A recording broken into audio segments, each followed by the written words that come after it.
درود پڑھیے ثواب ملتا ہے، سلام پڑھیے جواب ملتا ہے۔ سب پڑھیں صلاۃ والسلام علیک یا رسول اللہ وعلی آلک واصحابک یا خاتم النبیین۔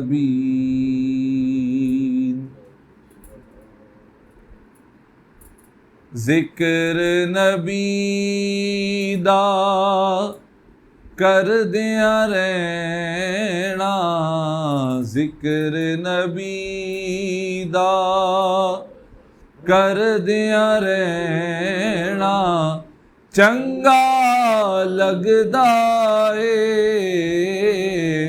ایسے بہانے رل مل بینا، ایسے بہانے رل مل بینا، چنگا لگدا اے۔ کبھی ماہ محرم میں نبی پاک صلی اللہ علیہ وسلم کے خاندان حضرت امام حسین کا ذکر، کبھی ماہ سفر میں حضور علیہ السلام کی امت کے ولیوں کے سربراہ حضرت فیض عالم داتا صاحب رحمۃ اللہ علیہ کا ذکر، کبھی ماہ ربیع الاول شریف میں پیارے آقا صلی اللہ علیہ وسلم کی ولادت باسعادت کی میٹھی باتیں، کبھی ربیع الثانی کے اندر حضرت سیدنا شیخ عبد القادر جیلانی غوث پاک رحمۃ اللہ علیہ کا ذکر پاک، کبھی جمادہ اخرى کے اندر تاجدار صداقت سیدنا صدیق اکبر پاک رضی اللہ تعالیٰ عنہ کا ذکر پاک، کبھی ماہ رجب شریف کے اندر پیارے آقا علیہ السلام کے معراج شریف کی باتیں، کبھی ماہ شعبان المعظم میں پیارے آقا علیہ السلام کی وجہ سے عطا کردہ نعمتوں میں سے ایک نام نصف شعبان شب برات کی باتیں، کبھی ماہ رمضان شریف میں انوار و تجلیات قرآن پاک کی باتیں، کبھی ماہ شوال میں سیدنا امام اعظم ابو حنیفہ کی باتیں، کبھی ماہ ذی الحج کے اندر تاجدار شرم و حیا پیکر جود و سخا سیدنا عثمان غنی کی باتیں، ایسے بہانے رل مل بینا، چنگا لگدا اے ذکر نبی دا کر دیا رہنا، چنگا لگدا اے۔ مسجد نبوی دے وچ جانا، نکرے ہو کے بہ جانا، مسجد نبوی دے وچ جانا، چھتریاں تھلے بہ جانا، مسجد نبوی دے وچ جانا، قدماں ولے بہ جانا، روضے پاک نو تکدیاں رہنا، سبز گنبد نو تکدیاں رہنا، چنگا لگدا اے۔ مدینے پاک دے اندر میری اے او سعادت سی، تیرے روزے تو نہ نظراں ہٹاواں یا رسول اللہ، مسجد نبوی دے وچ جانا، قدماں ولے بہ جانا، روزے پاک نو تکدیاں رہنا، سبز گنبد نو تکدیاں رہنا چنگا لگدا اے ذکر نبی دا کردیاں رہنا چنگا لگدا اے آل نبی دی عزت خاطر وچ اکھاڑے دے آل نبی آل نبی آل نبی دی عزت خاطر وچ اکھاڑے دے شیخ جنید دا جان کے ڈینا شیخ اللہ حق چاہیے یا علی آل نبی دی عزت خاطر وچ اکھاڑے دے شیخ جنید دا جان کے ڈھینا چنگا لگدا اے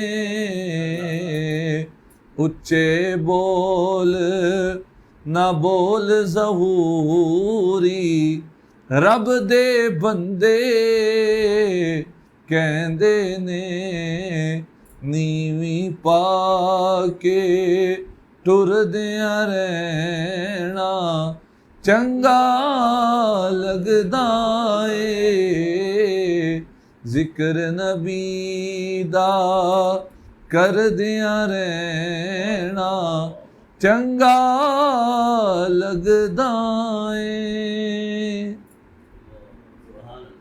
اللہ رب العالمین کی حمد و ثنا اور حضور نبی اکرم نور مجسم شفیع معظم فخر آدم و بنی آدم قائد المرسلین خاتم النبیین احمد مجتبیٰ حضرت محمد مصطفیٰ صلی اللہ علیہ وسلم کے دربار پر انوار میں درود و سلام کا ہدیہ پیش کرنے کے بعد میری اور آپ کی خوش قسمتی ہے ہم اس مبارک محفل پاک میں حاضر ہیں۔ اللہ تعالی ہم سب کی حاضری اپنے دربار میں قبول فرمائے۔ ہمارے بڑے پیارے اور مخلص بھائی دوست جناب حاجی محمد ندیم صاحب بڑی محبت سے بڑی عقیدت سے شوق اور ذوق سے لگن اور چاہت سے محفل پاک کو سجایا ہے۔ اللہ ہم سب کی حاضری قبول فرمائے۔ ہم روزانہ اذانوں کے بعد دعا مانگتے ہوئے ایک التجا اور دعا یہ کرتے ہیں وَابْعَثْهُ مَقَامًا مَحْمُودًا الَّذِي وَعَدتَّ، اے اللہ ہمارے محبوب صلی اللہ علیہ وسلم کو مقام محمود پہ فائز فرما۔ یہ قرآن پاک کا 15واں پارہ ہے۔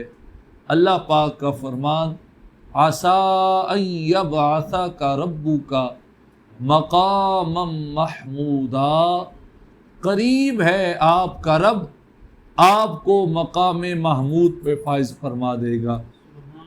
ارادہ تیاری میری کچھ اور تھی، لیکن قبلہ قاری صاحب نے شفاعت مصطفیٰ علیہ السلام کے حوالے سے جو کلام پڑھا، التجائیں اور استغاثہ پیش کیا، تو میں نے بھی چاہا پیارے آقا علیہ السلام کی عظیم شان شفاعت پہ کچھ باتیں کی جائیں۔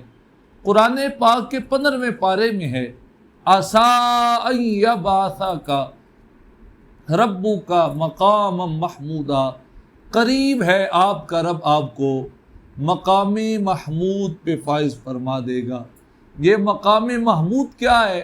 حضرت سیدنا عبداللہ ابن مسعود رضی اللہ تعالی عنہ بڑے عظیم صحابی ہیں، بڑا مقام ہے آپ کا۔ آپ فرماتے ہیں یہ ایک کرسی ہوگی جو اللہ کے عرش کے دائیں جانب ہوگی، قیامت کے دن محبوب علیہ السلام اس پہ جلوہ گر ہوں گے۔ وہ منظر کتنا پیارا ہوگا، اللہ مجھے آپ سب کو دیکھنا نصیب فرمائے۔ اللہ اکبر۔ ایک صحابی ہیں، نام ہے حضرت یزید الفقیر رضی اللہ تعالیٰ عنہ، فرماتے میرا بچپن تھا تو مجھے میرے ابا جی اٹھا کر سونے محبوب علیہ السلام کی بارگاہ میں لے آئے۔ پیارے آقا صلی اللہ علیہ وسلم نے کرم فرمایا، اپنا مقدس مبارک سونا گورا ہاتھ میری پیشانی پہ رکھا۔ حضور علیہ السلام کا ہاتھ مبارک جس کا تذکرہ رب کے قرآن میں ہے، 9واں پارہ، وما رمیت اذ رمیت ولکن اللہ رما۔ نبی علیہ السلام نے کنکر اٹھا کر کافروں کی طرف پھینکے۔ اللہ فرماتا ہے محبوب جب آپ نے کنکر پھینکے تھے نا، وہ آپ نے نہیں پھینکے تھے، وہ اللہ نے پھینکے تھے۔ اللہ جسم سے پاک، اللہ ہاتھوں سے پاک۔ جسم کے لیے جگہ، مکان، قید، حد یہ ضروری ہوتا ہے۔ اللہ حد سے، قید سے، جسم سے، جسمانیت سے، مکان سے، زمان سے پاک ہے، مبرہ ہے، منزہ ہے، اس کی شان وراء الورا ہے، کوئی کائنات میں سمجھ نہیں سکتا۔ تو یہ اپنے محبوب علیہ السلام سے محبت کا انداز اور اظہار ہے۔ فرمایا وما رمیتا، نہیں آپ نے پھینکی، اذ رمیتا، جب آپ نے پھینکی، ولکن اللہ رما، لیکن اللہ نے وہ پھینکی۔ اب عمل حضور علیہ السلام کا، کنکر سرکار علیہ السلام کافروں کی طرف پھینک رہے ہیں۔ اللہ فرما رہا ہے جب آپ نے پھینکی، وہ آپ نے نہیں پھینکی، وہ تو اللہ نے پھینکی۔ یہ محبت کا انداز ہے۔ قرآن پاک کا 26واں پارہ، پیارے آقا علیہ الصلوۃ والسلام کے مقدس مبارک سونے ہاتھ پر صحابہ کرام نے بیعت کی۔ لقد رضی اللہ عن المؤمنین، 26ویں پارے کا دوسرا نصف یہاں سے شروع ہوتا ہے، پہلی آیت ہے سورہ فتح شریف کا 3 رکوع، پہلی آیت۔ اللہ فرماتا ہے راضی ہو گیا ہوں میں ان سے، ان ایمان والوں سے جنہوں نے محبوب علیہ السلام آپ کے مبارک ہاتھ پر درخت کے نیچے بیٹھ کر بیعت کی۔ قرآن پاک میں سارا منظر آ گیا ہے، آپ اپنی زبان میں سکیچ کہتے ہیں، قرآن پاک نے کیسا نقشہ بیان کیا۔ اللہ اکبر۔ درخت کے نیچے صحابہ بیٹھے، نبی علیہ السلام کے مبارک ہاتھ پر ہاتھ رکھے، اللہ نے سب کچھ بیان کر دیا۔ اللہ ایمان والوں پہ راضی ہے، ایمان والوں سے خوش ہے جنہوں نے آپ علیہ السلام کے مبارک ہاتھ پر ہاتھ رکھ کر بیعت کی درخت کے نیچے۔ آج لوگ کہتے ہیں بیعت کیا ہوتی ہے، بیعت کیوں ضروری ہے؟ تو یہ قرآن پاک سے ایک ایک بات میں شاید درجنوں باتیں نکلتی آ رہی ہیں، میں ساری سکپ کر کے آگے گزرتا چلا جا رہا ہوں۔ اللہ اکبر۔ صحابہ پاک نے نبی علیہ السلام کے مبارک ہاتھ پر ہاتھ رکھے، بیعت کی۔ حضور علیہ السلام نے، یہ مشکات شریف کے اندر ہے، حضور علیہ السلام نے اپنے ایک ہاتھ مبارک کو فرمایا یہ ہاتھ میرا ہاتھ ہے، اور اپنے دوسرے ہاتھ مبارک کو حضور علیہ السلام نے فرمایا یہ میرے عثمان کا ہاتھ ہے۔ اب سرکار علیہ السلام نے اپنے ہاتھ مبارک کو حضرت عثمان غنی کا ہاتھ قرار دیا۔ اللہ کو ادا اتنی پسند آئی، قرآن پاک ہے ان الذین یبایعونک کا 26واں پارہ، اسی رکوع سے آگے اللہ فرماتا ہے محبوب جنہوں نے آپ کے ہاتھ پر بیعت کی ہے نا، انما یبایعون اللہ، انہوں نے تو اللہ سے بیعت کی ہے۔ صحابہ، اللہ اکبر، یا رسول اللہ، زندہ زندہ۔ پیارے آقا علیہ السلام کی اداؤں کو اللہ اپنی ادائیں فرماتا ہے۔ محبوب جنہوں نے آپ سے بیعت کی، انما یبایعون اللہ، انہوں نے اللہ سے بیعت کی۔ کوئی فرقہ نہیں، کوئی اختلاف نہیں، کوئی جھگڑا نہیں، کوئی رولا نہیں، کوئی پریشانی نہیں، کوئی مسائل نہیں، کوئی کچی کہانی بات نہیں، کوئی بابے کی بات نہیں، کوئی قصہ نہیں، کوئی اور بات نہیں۔ یہ تو رب کا قرآن ہے۔ ایک حرف کا انکار کریں معاذ اللہ اسلام سے بندہ داخل خارج۔ اللہ اکبر۔ تو اللہ نے فرمایا ید اللہ فوق ایدیہم، محبوب صحابہ نے آپ کے ہاتھ پر ہاتھ رکھے ہیں، میں رب ہو کر اعلان کرتا ہوں ان ہاتھوں پہ اللہ کا ہاتھ ہے. ید اللہ، یدن کہتے ہیں ہاتھ کو عربی زبان میں، یدن ہاتھ کو کہتے ہیں، ید اللہ اللہ کا ہاتھ ان ہاتھوں پر. تو سرکار علیہ السلام کی شان وراء الورا ہے. آئے وہاں حضرت یزید الفقیر کہتے ہیں مجھے میرے ابا جی نے اٹھایا، نبی علیہ السلام کی بارگاہ میں پیش کیا. میرا بچپن تھا، پیدائش ہوئی، پیارے آقا علیہ السلام نے دست اقدس ہاتھ مبارک میری پیشانی پہ رکھا. برکت اتنی ہوئی، نور والے محبوب علیہ السلام نے ہاتھ مبارک اٹھایا، فوراً میری پیشانی پہ چمکدار سنہری بال ظاہر ہو گیا. ایک بال ظاہر ہو گیا، سارے علاقے میں مشہور ہو گیا. جس نے نبی علیہ السلام کی نشانی دیکھنی ہو، حضور علیہ السلام کا تبرک دیکھنا ہو نا، فلاں گھر میں بچہ ہے. اللہ اکبر. کہتے ہیں دن گزرتے رہے، میں بڑا ہو گیا، جوان ہو گیا. جوان ہوا تو اب یہ مسلم شریف کے اندر ہے، حدیث پاک کی معتبر ترین کتاب، اتھینٹک بک. وہ یزید الفقیر کہتے ہیں قد شغفنی رأی من رأی الخوارج، میری صحبت، میری سوسائٹی، میری سنگت، میرا اٹھنا بیٹھنا خارجیوں کے ساتھ ہو گیا. خارجی کون ہوتے ہیں؟ حدیث کے اندر لفظ ہے، اور ایک حدیث نہیں کتنی احادیث میں خوارج کا لفظ ہے. خارجی وہ ہوتے ہیں جنہیں توحید کا اتنا شوق ہوتا ہے کہ توحید کا ٹائٹل لگا کر اللہ کے پیاروں کی شانوں کا انکار کر دیتے ہیں. بس اللہ ہی اللہ. اللہ اکبر. کہتے ہیں میری سوسائٹی، میری سنگت، میری بیٹھک چینج ہو گئی، مجھے خوارج کی صحبت نصیب ہوئی، میں ادھر اٹھنے بیٹھنے لگا. پہلا نقصان میرا یہ ہوا، وہ جو بچپن سے جوانی تک میرے پاس نبی علیہ السلام کی نشانی تھی نا، میرے ماتھے پہ ایک بال تھا اور بڑا چمکدار تھا، وہ بال غائب ہو گیا، نظروں سے اوجھل ہو گیا، کسی کو نظر نہیں آتا تھا. بہرحال کہتے ہیں حج کا مبارک موسم آ گیا، اللہ ہم سب کو بھی لے جائے. ہمارے بھائی پہ کرم ہوا، جوانی میں حج اللہ سب کو عطا فرمائے. عمرہ شریف تو کئی خوش نصیب کا رہتے ہیں، حج کے لیے جانا یہ بڑی خوش بختی ہوتی ہے. اور یہ صرف پیسوں کی بات نہیں، یہ اپنا کوئی کمال نہیں ہوتا، رب رسول کا فضل ہو تو مہربانیاں ہو جاتی ہیں. اللہ اکبر. کیا عرض کر رہا ہوں، حج کا مبارک موسم آیا. کہتے ہیں ہمارے استاذ نے ہمیں کہا جاؤ اور جا کر حج کے موقع پر ساری دنیا کے مسلمان اکٹھے ہوں گے نا. اب یہ پیارے آقا علیہ السلام کے وصال با کمال کے بعد کی باتیں، اب اس صحابہ کا دور چل رہا تھا، تابعین کا زمانہ چل رہا تھا. کہتے حج کے موقع پر لوگ آئے، تم ان کو اپنا موقف، اپنی باتیں سنانا، اپنی باتیں بتانا، لوگوں کو اپنے قریب کرنا. اللہ اکبر. کہتے مررنا علی المدینہ، ہم جا تو حج کے لیے رہے تھے، رستے میں مدینہ شریف آ گیا، ہم رک گئے، مسجد نبوی شریف میں گئے.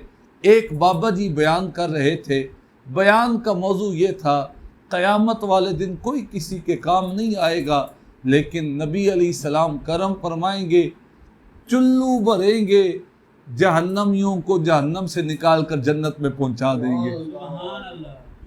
کہتے جب یہ بات ہوئی نا، میں کھڑا ہو گیا، نوجوان تھا، بیان کرنے والے بابا جی تھے، بزرگ تھے، میں کھڑا ہو، یہ مسلم شریف کے اندر ہے.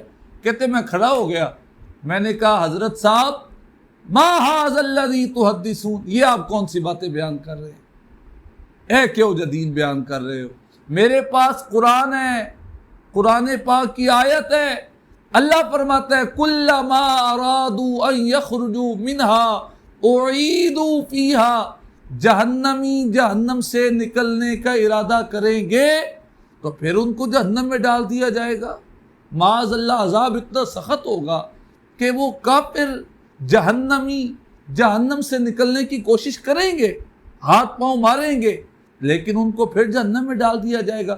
اللہ کا پاک کلام کہتا ہے جہنمی نکل نہیں سکتے، قرآن پاک کی آیت ہے، اور آپ کہہ رہے ہیں نبی علیہ السلام جہنم سے نکال لیں گے، جنت میں پہنچا دیں گے. ما ھذا الذی تحدثون، آپ یہ کیا بیان کر رہے ہیں؟ اور جگہ مسجد نبوی شریف ہے، منبر پیارے آقا علیہ الصلوۃ والسلام کا ہے. یہ جو بیان کرنے والے ہوتے ہیں نا، علماء، مبلغین، انہیں چاہیے، بڑا حوصلہ رکھنا چاہیے. بڑی ہمت رکھنی چاہیے کہ طرح طرح کی باتیں سننی پڑتی ہیں. اللہ اکبر. کل میں نے عصر کی نماز پڑھائی، ایک مسئلہ دین کا نماز کے حوالے سے بیان کیا. کسی نمازی کی غلطی دیکھی تو میں نے چاہ فوراً اصلاح کر دوں، بات جو ادھار ہو جاتا ہے، بندہ بھول جاتا ہے. میں نے فوراً بڑے پیارے انداز سے سب کی رہنمائی کے لیے مسئلہ بیان کیا. تو علاقے کا چودھری تھا، کوئی مجھے بعد میں بتایا کسی نے کہ وہ جو بول رہے تھے نا وہ فلانا سی. میں کہ جیڑا بھی ہوگا سیدھا دین ہی بیان کرنا ہوتا ہے. اللہ اکبر. تو وہ کہنے لگے مولوی صاحب میں تے مسئلہ انج سنے ہیں. میں نے کہا آپ نے سنا ہوا ہے؟ الحمدللہ میں نے پڑھا ہوا ہے. بہرحال اب جب اس نوجوان نے کہا نا قرآن پاک کی آیت ہے، حیرانگی کی بات تو ہے، قرآن پاک میں اور ہو اور حدیث میں کچھ اور ہو، یہ ہو نہیں سکتا. کہا میرے پاس دلیل بڑی مضبوط ہے، قرآن پاک کی آیت ہے. اللہ اکبر. وہ بزرگ جو بیان کر رہے تھے نا انہوں نے سن لیا. سننے کے بعد فرمایا حل سمیت بمقام محمد صلی اللہ علیہ وسلم الذی یبعثہ اللہ فی او کما قال، کہ تو نے قرآن پاک کی وہ آیت نہیں سن رکھی جس میں حضور علیہ السلام کے مقام کا ذکر ہے، جس پہ اللہ اپنے محبوب کو فائز کرنے والا ہے. پھر یہی آیت پڑھی عَسَىٰ أَن يَبْعَثَكَ رَبُّكَ مَقَامًا مَحْمُودًا، قریب ہے محبوب آپ کو آپ کا رب اس مقام پہ فائز فرمائے گا جسے مقام محمود کہا جاتا ہے. آپ لوگوں کی سفارش کر رہے ہوں گے، آپ جس طرف نظر رحمت فرمائیں گے، جس طرف نگاہ کرم ہو جائے گی، اللہ جہنمیوں کو جہنم سے نکال کر جنت میں پہنچا دے گا. فرمائے بیٹا سنو، جو تم نے بیان کیا اللہ کا پاک کلام وہ بھی سچا ہے، درست ہے، حق ہے، تمہیں سمجھنے میں کوئی مغالطہ ہوا ہے. جو قرآن پاک میں ہے کلما ارادوا ان یخرجوا منها اعیدوا فیها، جہنمی جہنم سے نکلنے کا ارادہ کریں گے پھر لوٹا دیے جائیں گے. اس سے مراد کافر ہیں، کنفرم ہیلش، پکے جہنمی، جنہوں نے کلمہ نہیں پڑھا، جو اسلام میں داخل نہیں ہوئے، وہ جہنم میں رہیں گے. اور جس کا ذکر میں کر رہا ہوں کہ محبوب علیہ السلام شفاعت فرمائیں گے، جہنم سے نکال لیں گے، جنت میں پہنچا لیں گے، اس سے مراد وہ کلمہ پڑھنے والے لوگ ہیں جن کے اعمال، جن کے معاملات کچھ ایسے تھے، سزا پانے کے لیے وہ جہنم میں جائیں گے. رب کی رحمت سے مصطفیٰ کریم علیہ السلام کی رحمت جوش میں آئے گی، سرکار جہنمیوں کو نکال کر جنت میں پہنچا دیں گے. صلی اللہ. یہ بیان کرنے والے اور کوئی نہیں، حضرت جابر رضی اللہ تعالیٰ عنہ تھے، عظیم صحابی حضرت جابر رضی اللہ تعالیٰ عنہ. ایک اور حدیث پاک اس موضوع پہ سماعت کریں، قربان جائیں. قیامت کا دن ہوگا، ساری انسانیت چل کر حضرت آدم علیہ السلام کے دروازے پہ، حضرت آدم علیہ السلام کی بارگاہ میں ہماری سفارش کیجیے. سفارش کس بات کی؟ کہ حساب و کتاب شروع ہو جائے. حساب شروع ہو، فیصلہ تو بعد میں ہونا ہے، کس نے کہاں جانا وہ بات کی باتیں. اب گھر